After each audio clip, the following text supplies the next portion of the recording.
नमस्कार दोस्तों, कैसे हैं आप लोग। Alternative to Suez canal, Japan ने रिसेंटली प्रपोज किए कि भाई ये जो स्विस कैनाल है, ये जो शिपिंग रूट है जिसके ऊपर दुनिया भर की सप्लाई चेन्स डिपेंडेंट है। चाइना का ज़्यादातर एक्सपोर्ट इस इलाके से पास होता है, इंडिया का ज़्यादातर एक्सपोर्ट इस इलाके से पास होता है। यूरोप की सप्लाई के रिस्पेक्ट में यूएसए और नॉर्थ अमेरिका की सारी कंट्रीज, इवन साउथ अमेरिका की सप्लाई के केस में ये स्विस कैनाल जब इतनी इंपॉर्टेंट होकर बैठी है, तो इस रिस्पेक्ट में जापान इस स्विस कैनाल के अल्टरनेटिव्स ढूंढ रहा है। और कुछ साल पहले रशिया भी ये कर रहा था। तो इस रिस्पेक्ट में ऐसा क्या हुआ है कि जापान को स्विस कैनाल के अल्टरनेटिव्स को ढूंढने की पड़ी है। और बेसिकली यहाँ पे जापान का प्लान क्या है, कौन कौन से अल्टरनेटिव रूट्स यहाँ पे ढूंढे जा रहे हैं। तो दो अल्टरनेटिव रूट हैं, एक ट्रांस साइबेरियन रेलवे रूट और दूसरा नॉर्दर्न सी रूट। इस रिस्पेक्ट में कुछ इंपॉर्टेंट ज्योग्राफिकल लोकेशंस, कहाँ कहाँ से ये दोनों रूट पास होते हैं और रिसेंट हुआ क्या है जिसके लिए ये अल्टरनेटिव रूट्स ढूंढे जा रहे हैं, इसको यहाँ समझने की कोशिश करेंगे। एवर गिवन नाम का एक जहाज सुएज कैनाल में फंस गया। 23 मार्च को डस्ट स्टॉर्म था, हाई विंड्स थे, उसमें इस शिप का जो क्रू था उसका कंट्रोल छूट गया।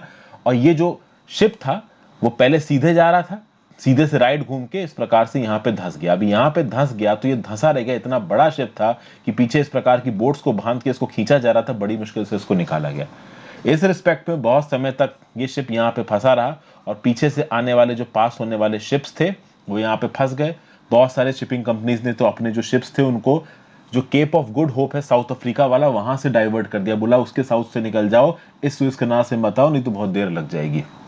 ये देखिए, ये आपको दिख रही है स्विस कैनाल, यहाँ पे छोटी सी है स्विस कैनाल। अब होता ये है कि अगर ये स्विस कैनाल ब्लॉक हो जाए तो अगर आपको यूएसए जाना है, इस अफ्रीका से इस तरफ आप चले जाओगे तो आपको यूएसए आएगा, नॉर्थ अमेरिका आएगा। पूरा का पूरा आपको ये जो पूरा का पूरा हिस्सा है ना, साउथ अफ्रीका के नीचे से जाके पार करके ऐसे आके आना पड़ेगा। और ये जो स्विस कैनाल रूट है वो स्विस कैनाल वाला बेसिकली जो पूरा जो नीचे साउथ अफ्रीका का जो साउदर्न मोस्ट हेड है, जिसको आप केप ऑफ गुड होप बोलते हो, केप ऑफ गुड होप को 2012 नाम की मूवी में भी दिखाया गया है। वो एक ऐसी जगह दिखाई गई थी जो नहीं डूबी थी 2012 में, बाकी सब ऊपर थे। तो वहां से शिप्स को डाइवर्ट करने के बजाय सीधे सीधे ये शिप्स स्विस कैनाल से निकल जाते थे। लेकिन चूंकि स्विस कैनाल ब्लॉक हो गया था इस पर्टिकुलर एवरग्रीन नाम के शिप के चलते, उसके वजह से बहुत सारी दुनिया भर की सप्लाई चेन्स टूट गई। एशिया पैसिफिक में जो एक्सपोर्टर्स थे, इंपोर्टर्स थे, वो कहीं ना कहीं परेशान हुए। तो यहाँ पे ये जो एवरग्रीन गिवन नाम का शिप था ये जापान से कैसे कनेक्टेड है। एक्चुअली ये एवर गिवन नाम का शिप ओन था शोई किसेन कायशा के द्वारा और उसको बिल्ड किया था इमामबारी शिप बिल्डिंग ने। और शोई किशन कैशा और इमामबाड़ी शिप बिल्डिंग ये दोनों ही जापानीज कंपनीज है। और अभी के लिए इजिप्टियन गवर्नमेंट ने तगड़ा, आप कह सकते हो, फाइन ठोक रखा है शिप के ऊपर। इस शिप को इजिप्टियन गवर्नमेंट ने सीज कर लिया है और जापान से कंपनसेशन मांग रहे हैं। अभी इस रिस्पेक्ट में कंपनसेशन किस प्रकार से देना है, इंश्योरेंस कंपनी भी यहाँ पे बहुत सारी इन्वॉल्व है। तो इस रिस्पेक्ट में पूरी दुनिया को यह पता चल गया कि इजिप्टियन डेजर्ट में 19वीं शताब्दी में फर्डिनेंड डी लेसिप्स ने इंजीनियरिंग प्रोजेक्ट चला के जो शिप सुएज कैनाल बना दी थी, इस सुएज कैनाल के ऊपर कहीं ना कहीं पूरी दुनिया डिपेंडेंट है। और यहाँ पे जापान को नुकसान हो रहा है। ऑब्वियसली बात है, जापान को यहाँ पे पैसे देने पड़ रहे हैं। तो जापान को जब यहाँ पे पैसे देने पड़ रहे हैं, उसकी स्ट्रेटेजिक ऑटोनॉमी कहीं ना कहीं कॉम्प्रोमाइज हो रही है, तो अल्टरनेटिव्स तो ढूंढेगी। इस रिस्पेक्ट में जापान के प्लान में केप ऑफ गुड होप नहीं आ सकता, क्योंकि केप ऑफ गुड होप जो साउथ अफ्रीका है वो वाला रूट बहुत लंबा हो जाएगा। तो दो पोटेंशियल अल्टरनेटिव्स निकल के आते हैं। एक अल्टरनेटिव है नॉर्दर्न सी रूट और एक है रशिया ट्रांस साइबेरियन रेलवे। और इन दोनों रूट्स को कहीं ना कहीं रशियन प्रेसिडेंट व्लादिमीर पुतिन ने प्रमोट किया है। खासकर ट्रांस साइबेरियन रेलवे को ज्यादा प्रमोट किया है, क्योंकि नॉर्दर्न सी रूट निकलता है आर्कटिक ओशन से। और भले ही ग्लोबल वार्मिंग के चलते आर्कटिक ओशन पिघल रहा है, बट पूरे साल पिघला हुआ नहीं रहता है। तो नॉर्दर्न सी रूट से अगर आपको शिप्स निकालने तो आपको आइस ब्रेकर चाहिए, अभी वो रूट भी दिखाऊंगा। बट ट्रांस साइबेरियन रेलवे, इसको व्लादिमीर पुतिन साहब ने बहुत प्रमोट किया है। 2018 में जब व्लादिमीर पुतिन साहब चौथी बार प्रेसिडेंट बने, राष्ट्रपति बने रशिया के, तो उन्होंने साइन किया executive order on national goals and strategic objectives of Russian federation through to 2024। और इस रिस्पेक्ट में यहाँ पे व्लादिमीर पुतिन का एक सपना है कि रशिया के फार ईस्ट व्लादिवोस्तोक को रशिया के वेस्टर्न बॉर्डर से जोड़ देंगे। और आप देखोगे कि बहुत वेस्टर्न पार्ट में सेंट पीटर्सबर्ग और मॉस्को नाम के दो शहर आते हैं आपके, किसके, रशिया के। तो व्लादिमीर पुतिन का यहाँ सपना क्या है इस एग्जीक्यूटिव ऑर्डर में। पहली बात तो ये, फार ईस्ट रशिया को रशिया के वेस्टर्न बॉर्डर से जोड़ना चाहते हैं और इस जर्नी को 7 डेज बाय रेलवे करना चाहते हैं। दूसरा, रेल के थ्रू ये जो सामान का ट्रांसपोर्ट हो रहा है ये 4 गुना बढ़े। ये टारगेट है आपका व्लादिमीर पुतिन का। और नॉर्दर्न सी रूट से जो सालाना कार्गो मूव करता है ये 80 मिलियन टन तक पहुंचे। इस प्रकार के कुछ गोल्स बना रखे हैं और इस रिस्पेक्ट में रशिया ने काम करना भी शुरू कर दिया। टेंटेटिव गवर्नमेंट्स भी शुरू हो चुके हैं। रशिया दूसरे देश की सरकारों के साथ मिलकर electronic data exchange, cargo tracking, accelerated custom clearance के ऊपर फोकस करके नॉर्दर्न सी रूट और ट्रांस साइबेरियन रेलवे को डेवलप करने की कोशिश कर रहा है। और दुनिया की सबसे बड़ी शिपिंग कंपनी मर्क्स इतनी बड़ी कंपनी है, अब तो दो भागों में टूट गई है, ओल्ड मर्क्स और न्यू मर्क्स। बहुत बड़ा जाइंट है ये। आप दुनिया के किसी भी कोने के किसी भी पोर्ट में घुस जाइए, आपको एक ना एक कंटेनर मर्क्स का दिख जाएगा। ये जो आपको इतने सारे कंटेनर दिख रहे हैं ना यहाँ पे, इसमें सबसे ज्यादा भाई मर्क्स के होते हैं। मर्क्स शिपिंग जाइंट है। तो इस रिस्पेक्ट में देखिए, ये जो मर्क्स नाम की डैनिश इंटीग्रेटेड शिपिंग कंपनी है, इसने A19 सर्विस लॉन्च की, जो कि एक ओशन रेल ट्रांसपोर्टेशन सर्विस है रशिया में। तो बेसिकली जुलाई 2019 में ट्रांस साइबेरियन नेटवर्क में मर्क्स ने पार्टिसिपेट करना शुरू कर लिया। और मार्च 2000 आप कह सकते हो 20 के लगभग, सॉरी मार्च 2021 के लगभग, स्विस एक्सीडेंट से पहले ही ये जो मर्क्स थी वो ट्रांस साइबेरियन रेल में अपनी सर्विसेज को प्रमोट करी थी। जैसे ही स्विस कनाल वाला एक्सीडेंट हुआ, मर्क्स को यहाँ पे अपॉर्चुनिटी दिखी और मर्क्स ने बोला कि भाई अगर जापान या चाइना और यूरोप के बीच में सामान पहुंचाना है तो आप ट्रांस साइबेरियन रेलवे को इस्तेमाल कर सकते हो। अब इस रिस्पेक्ट में जापान से अगर यूरोप सामान पहुंचाना है और खासकर चाइना से अगर यूरोप सामान पहुंचाना है तो ट्रांस साइबेरियन रेलवे कैसे काम करती है, इसको हम लोग मैप में समझने की कोशिश करेंगे। उससे पहले आप सुनिए, ये हांक्यू हानशिन एक्सप्रेस ने इनॉग्रेट किया है कि वो एक फेरी चलाएंगे। वो फेरी एक बाई मंथली सर्विस होगी जो कि पोर्ट ऑफ टोयामा से, जो कि सी ऑफ जापान में है, व्लादिवोस्तोक तक लेके जाएगी सामान को। अब यह नक्शा देखिए, नक्शा में ये जापान दिख रहा है। इसके 2-3 शिपिंग रूट्स हैं। यहां से भाई फेरी चली, पहुंची डोंगहे साउथ कोरिया, यहां से चली व्लादिवोस्तोक पहुंची, और व्लादिवोस्तोक में आपकी ट्रांस साइबेरियन रेलवे है। जापान में और बहुत सी जगहों से फेरी चला के सीधे सीधे व्लादिवोस्तोक तक सामान पहुंचाने का जुगाड़ किया जा रहा है। और इस रिस्पेक्ट में अगर आप चाइना का नक्शा देखो दोस्तों, तो ओवरऑल यहां पे आपको व्लादिवोस्तोक नजर आ रहा है और चाइना का बॉर्डर ये रहा। अभी चाइना के बॉर्डर से बहुत ज्यादा दूर नहीं है व्लादिवोस्तोक। तो चाइना दुनिया का सबसे बड़ा एक्सपोर्टिंग नेशन है और चाइना के लिए बहुत आसान है व्लादिवोस्तोक तक अपने शिपिंग कंटेनर्स को पहुंचा पाना, अपने एक्सपोर्ट को पहुंचा पाना। और अब समझिए, ये जो ट्रांस साइबेरियन रेलवे है ना, ये पूरा का पूरा रशिया घूम जाता है। ओवरऑल अगर चाइना से आपको नॉर्थ अमेरिका या यूरोप में कहीं सामान पहुंचाना हो तो लगभग 2 महीने की सी जर्नी होती है। लेकिन अगर आप फेरी और रेलवे का प्रयोग करते हो ट्रांस साइबेरियन रेलवे से, तो 20 से 27 दिन में आप सामान पहुंचा सकते हो। तो ये जो ट्रांस साइबेरियन रेलवे है, it is a network of railways connecting western area to Russia's far east, जिसकी लेंथ है 9289 किलोमीटर।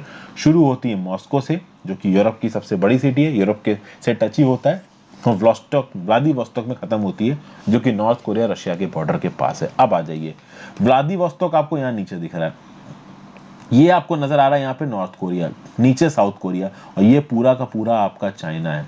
यहाँ से शुरू होके खाबारोव्स्क, चीटा, इरुक्स, फिर आप देख सकते हो क्रास्नोयार्स्क, नोवोबिस्क, ओम्स, ये बहुत बड़ी बड़ी सिटीज हैं। और फाइनली मॉस्को से सेंट पीटर्सबर्ग की कनेक्टिविटी तो ऑलरेडी अच्छी है।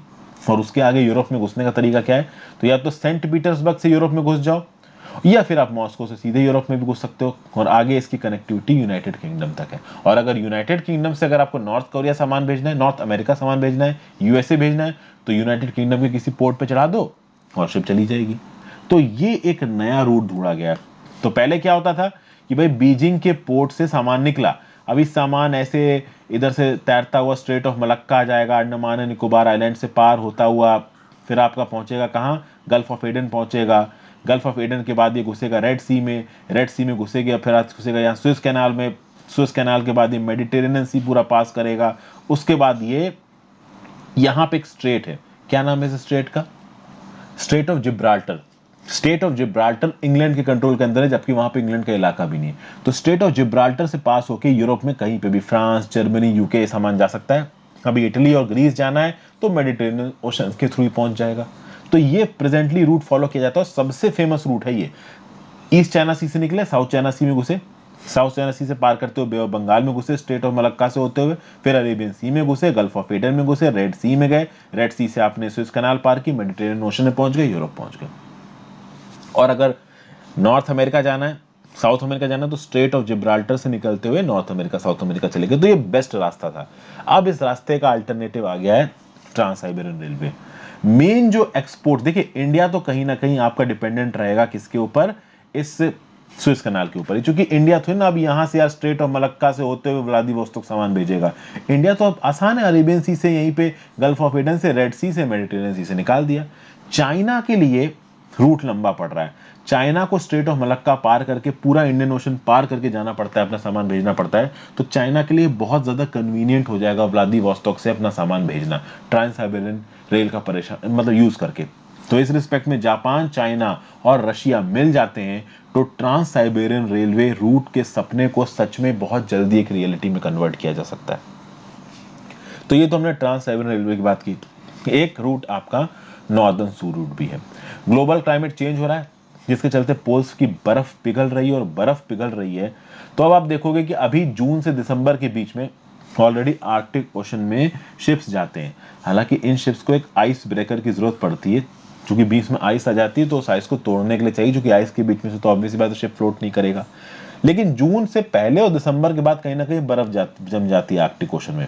उसके बाद भी आप देखोगे इन कंडीशंस के बावजूद भी 2020 नेविगेशन सीजन में 133 शिप्स आर्कटिक ओशन से निकले हैं। उससे पहले कितने निकले थे? 87 निकले थे। सुएज कैनाल की बात करोगे तो सुएज कैनाल का एवरेज डेली ट्रैफिक 40 से 50 शिप्स का है, और ये बड़े वाले शिप्स हैं, एवरगिवन जैसे। तो इस रिस्पेक्ट में नॉर्दर्न सी रूट अभी डेवलप नहीं हुआ है, बट जैसे जैसे ग्लोबल वार्मिंग बढ़ रही है वैसे वैसे ये डेवलप हो रहा है। अब देखिए यहाँ पे ये सुएज कैनाल रूट तो आपको दिखाया जा रहा है।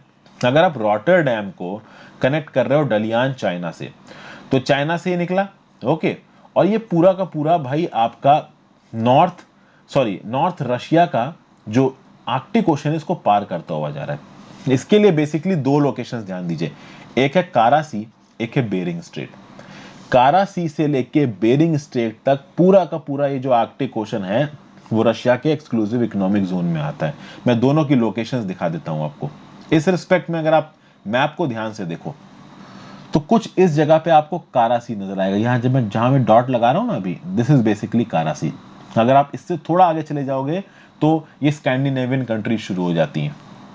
ये पूरा का पूरा रशिया है, और थोड़ा इधर चले जाइए तो फिनलैंड आ जाता है, और इधर चले जाओ तो स्वीडन आ जाता है, और चले जाओ तो नॉर्वे आ जाता है इस तरफ पे, ठीक है ना।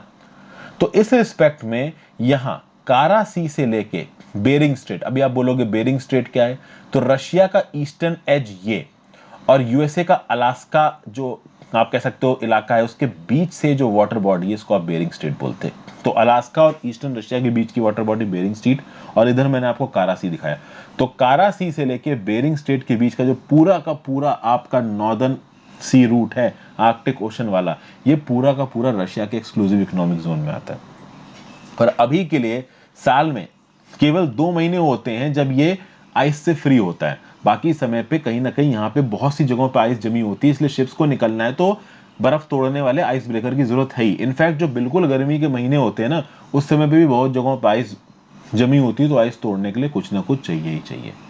तो इस नॉर्दर्न सी रूट को यहाँ पे डेवलप किया जा रहा है। आप सोचिए चाइना के लिए नॉर्दर्न रूट भी कितना ज्यादा कन्वीनियंट है। चाइना के लिए व्लादिवोस्तोक वाला तो कन्वीनियंट था ही, ये भी बहुत कन्वीनियंट है। अभी चाइना यहां से निकल के भाई स्ट्रेट ऑफ मलक्का पार करके यहां जा रहा है, और एक बार इस रूट को कंपेयर करो, अगर आइस ना जमी हो तो बहुत आराम से नॉर्दर्न रूट से चाइना अपना सामान भेज सकता है। यहां पे मैं बार बार चाइना क्यों बोल रहा हूं? दुनिया की सबसे बड़ा एक्सपोर्टर चाइना है। यूरोप में सबसे ज्यादा सामान कहां से आता है? चाइना में आता है। तो और चाइना दुनिया भर के लिए सबसे बड़ा मार्केट भी है, तो कहीं ना कहीं यूरोप को और नॉर्थ अमेरिका को अपना सामान भेजना है तो वो इसी रूट के थ्रू चाइना के पास भेज भी सकते हैं। लेकिन ये दोनों route, northern sea route, trans Siberian railway, Russia के ऊपर डिपेंड करते हैं, और रशिया कहीं ना कहीं इन रूट्स को डेवलप करना चाह रहा है। तो पॉसिबिलिटी है कि चाइना, जापान और रशिया मिलकर इस रूट को डेवलप कर दें। इजिप्ट की बात की जाए तो केवल 5 से 6 बिलियन डॉलर कमाता है स्विस कैनाल से। जी हाँ, 5 से 6 को मैं केवल इसलिए बोल रहा हूं क्योंकि स्विस कैनाल इतनी स्ट्रैटेजिक है कि जब एवर गिवन फंस गया था तो ग्लोबल ट्रेड को हर दिन 10 बिलियन डॉलर का नुकसान हो रहा है। आप बोलोगे यार 10 बिलियन डॉलर कैसे? मैं आपको बता दूं, ये एक एक 20 40 फीट के जो कंटेनर होते हैं ना, इनके प्रॉपर कॉन्ट्रैक्ट्स होते हैं। सामान सही समय पे नहीं पहुंचा, डेस्टिन जगह पे तो हो सकता है कॉन्ट्रैक्ट कैंसिल हो जाए। ये जो कंटेनर है 20 फीट के 40 फीट के, इनका एक एक दिन के डेमरेज चार्जेस 12,000 20,000 25,000 के होते हैं। 20 फीट का 12,000 और 40 फीट का 25,000। तो उस रिस्पेक्ट में आप समझ सकते हो कि ट्रेड को कितना नुकसान हो रहा है। और इन कंटेनर्स के शेड्यूल फिक्स्ड होते हैं, एक जगह से सामान दूसरी जगह लेके पहुंचे, वहां सामान उतरा, दूसरा सामान लोड हुआ। अभी बीच में अगर एक कंटेनर फंस गया और वो उसके फंसने के चलते बाकी शिप्स भी फंस गए, तो पूरे के पूरे कंटेनर यहाँ लॉक हो गए, तो फिर सामान किस में एक्सपोर्ट करोगे? समझ गए पॉइंट को? तो ये था पूरा का पूरा एनालिसिस। आई होप आपको पसंद आया हो। अब इस प्रकार की वीडियोस को लोकेशंस के साथ समझाना पड़ता है, इसलिए समय लगता है, तो थोड़ी लंबी हो गई, बट आई होप पसंद आई हो। पसंद आई हो तो ज्यादा से ज्यादा लोगों के साथ शेयर करना। Have a great day, good bye.